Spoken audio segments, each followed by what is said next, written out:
The world of YouTube is full of hidden and not so hidden gems, and recently I found one which I found super interesting called The Box by Dusan Kastelik. Am I pronouncing that correctly? I don't know. It's quite short and has no dialogue or exposition at all, yet it's positively full of symbolism on several levels. So today I want to talk a little bit about it and discuss the many interesting perspectives on society it seems to offer. If you haven't seen it, I recommend you go do so now before watching this video. It's only 12 minutes long and quite entertaining to watch just because of how silly and bizarre it seems at face value, so I'm sure you'll have a great time. Anyway, here's a short description. The film takes place in some dark and wet place full of fungi, with spiders crawling around, immediately bringing our attention to the theme of decay and complacency, which becomes relevant later. Before the main part of the film begins, there's this little preamble where we focus in on a person of sorts, living in this murky place, who seems to be having some kind of internal struggle, his eyes glowing intermittently with a red light, until that light eventually goes out completely. We then realize that the place is a box of sorts, but full of other sad and tired-looking people, just like the one we just saw, lazily napping away while lodged in the ground by roots. The main part of the film consists in us following a different, younger mushroom tree person or something as he grows up from being a mere fetus of sorts at the beginning all the way to his maturation and escape, which we'll get to at the end. We notice that this younger tree person has red glowing eyes, just like the one we saw next to him earlier, and unlike the others, the tree kid seems fascinated by his surroundings after having woken up. At first, trying to figure out what fingers are, using unconventional means, like biting the fingers of the poor old sleepyhead next to him. But don't worry, he falls asleep again right away, so it's fine. He's then fascinated by a moth, only for the moth to be killed when it lands on the shoulder of sleepyhead number 1, who smacks it unknowingly in his slumber to the horror of the protagonist. Then, the scene cuts to the protagonist seemingly having taken to more vocal means of expressing his creativity and fascination with the world, using his stomach and root legs as a pair of drums to sing to.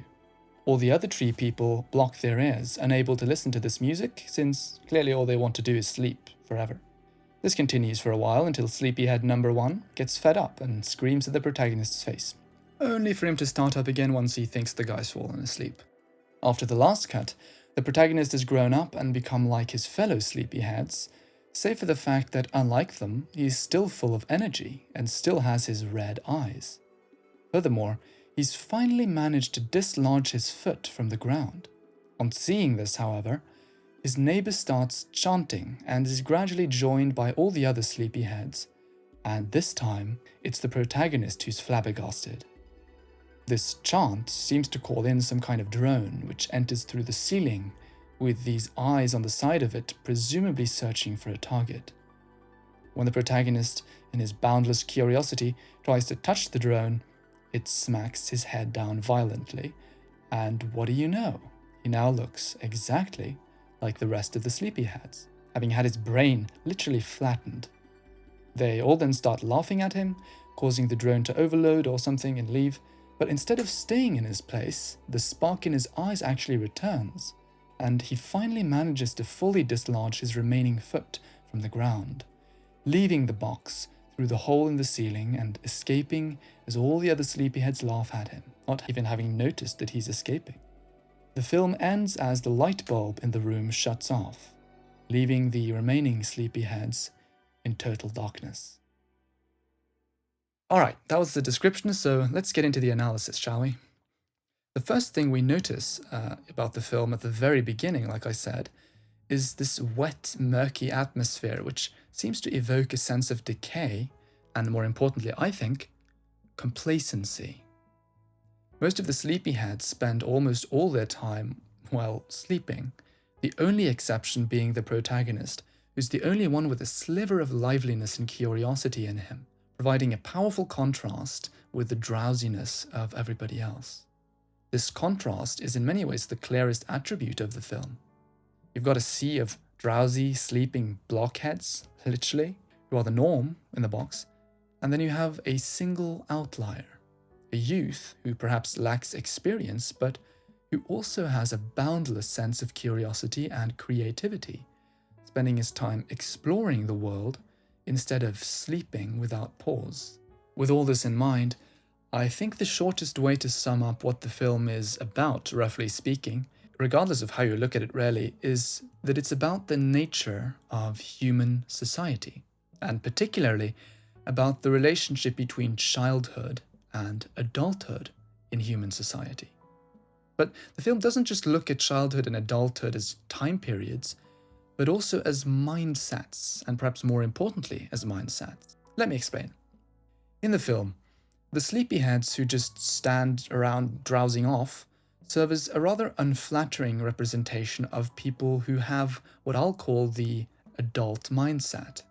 People who, like the protagonist, were once fascinated by the world and had the same vibrant spark of life that we see in him, but who have since been defeated by the wants and demands of society, and lost that sense of boundless curiosity and exploration which they once had.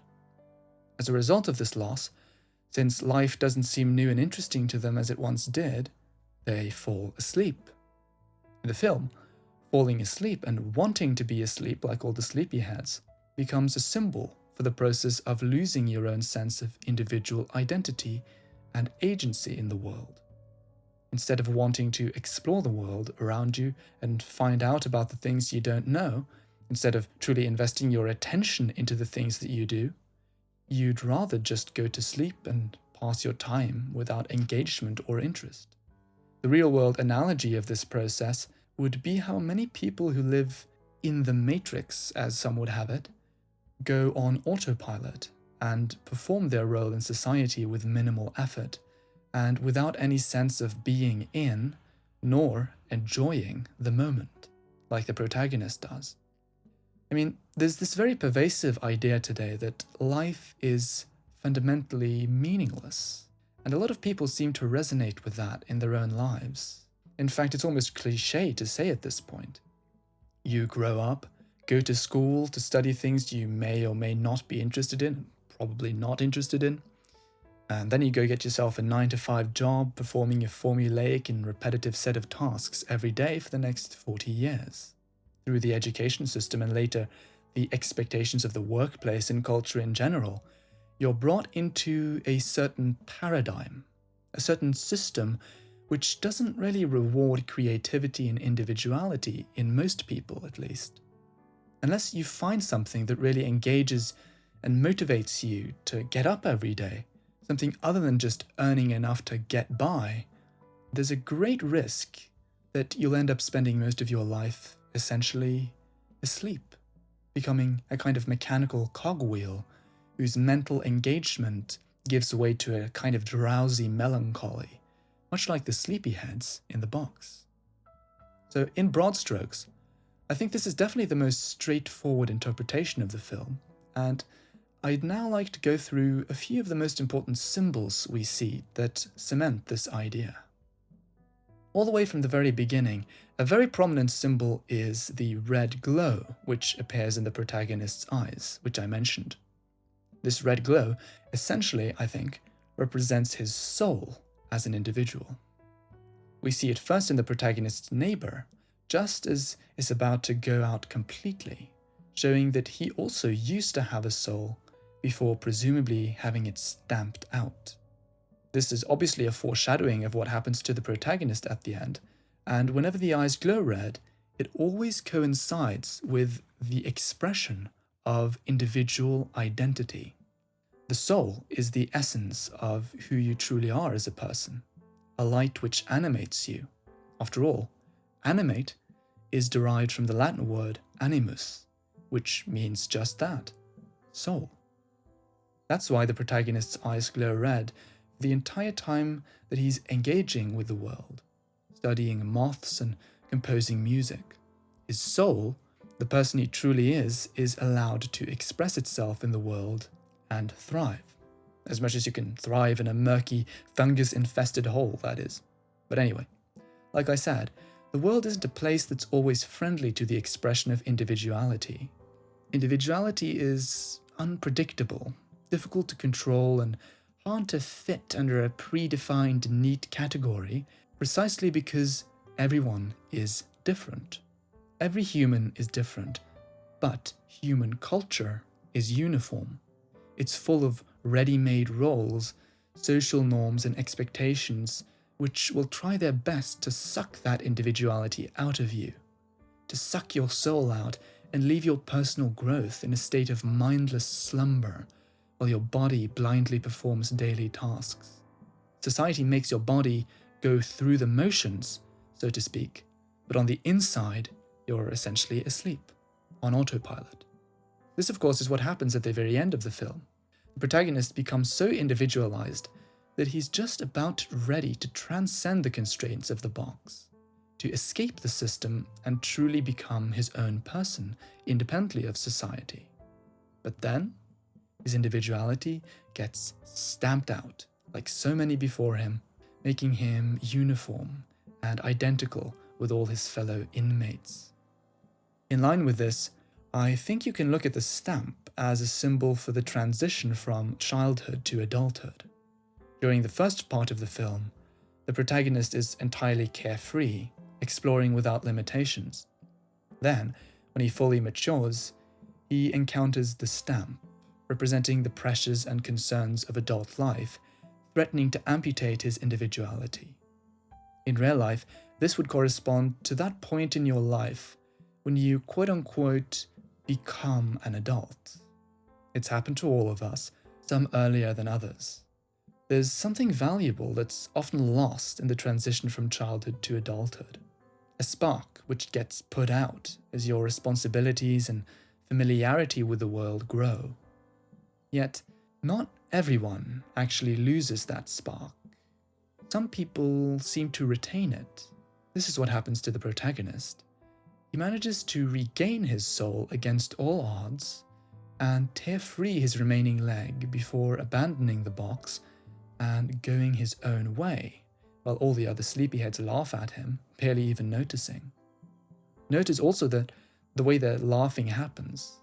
First one of them starts laughing, then everyone else follows suit. There's a conformity to it, as though they laugh just because everyone else is laughing. Just like people who have lost their souls, so to speak, often live their lives according to the expectations of others. They laugh because everyone else is laughing, not because they find it truly funny. Anyway, this point in the film is also where a second theme becomes very clear. Though the film is obviously trying to paint a picture of the conflict between something like the carefreeness of childhood and the pressures of adult life and societal expectations, the fact that the protagonist escapes the box in the way that he does also seems to hint at something else. Perhaps the nature of artists, freelancers, and outsiders in society. I saw a comment on the original video, which I can't find anymore, which said that artists are children who survived childhood. And this rang very true, both as a general statement and as a theme for the film, because what does creating art require exactly? It requires, well, creativity and individuality, and it requires that you be present in the world so that you can truly engage with it and shape it into something novel and beautiful. As an artist, you can't allow life to grind you into a slumbering android like all the sleepyheads. You have to be proactive and invested in what you do because that investment and engagement defines the product you're creating. Just like a child, you have to allow yourself to be interested in and fascinated by the world, rather than dismissing it or even killing it, like we see Sleepyhead number 1 kill this moth, thinking of it as just getting rid of an uncomfortable annoyance disturbing his sleep. Unlike the sleepyheads and much like the artist, the protagonist instead allows himself to be fascinated by the moth. The difference between him and the others is that he manages to maintain this sense of childish curiosity even after having the stamp try and grind his soul out of him. Like the artist, he's a child who's managed to maintain his childishness into adulthood. On a similar note, the way the protagonist climbs up through the ceiling when he escapes and basically leaves everyone else in the dust also brings to mind the concept of genius, in my mind at least. As quote-unquote normal people, we often tend to look up at people considered geniuses in awe and admiration, as if they're gods elevated above the common masses. And in a way, that is true in that they've managed to leave a lasting imprint of their own individual identities on the world through art or other contributions. But you could say that through presenting the protagonist's escape in this way, the box is also somehow highlighting how geniuses and other individuated people who have managed to truly get in touch with themselves were once just perfectly normal people, struggling with the same common problems as everyone else, like getting their head smashed in by a huge metal thingy from the ceiling, for instance. The difference is that they, like artists in general, didn't allow the pressures of society to consume their own identities and force them into conformity, but instead cultivated their own self-expression and found a place for it in their lives, thinking outside the box, and thereby overcoming the limitations of the system. And to be a little more optimistic, we could say that, like the protagonist, anyone has the ability to uproot themselves from this repressive kind of system. Like a child, an artist, or a genius, anyone can be themselves if they just put their heart and soul into what they do, rather than just sleeping through it. On that note, I suppose the ultimate message of the box is that the world is simply a much more interesting place when you truly live in it and look beyond the pre-assigned roles and norms defined by society. If you can do that, that's when you'll actually find something that's truly meaningful, and everyone has the ability to do that. All you have to do is think outside the box. Thanks for watching. If you found my analysis interesting or thought-provoking in any way, please like, subscribe, and leave a comment telling me what you think about the box, or give me any suggestions you have for future videos. I'll see you next time.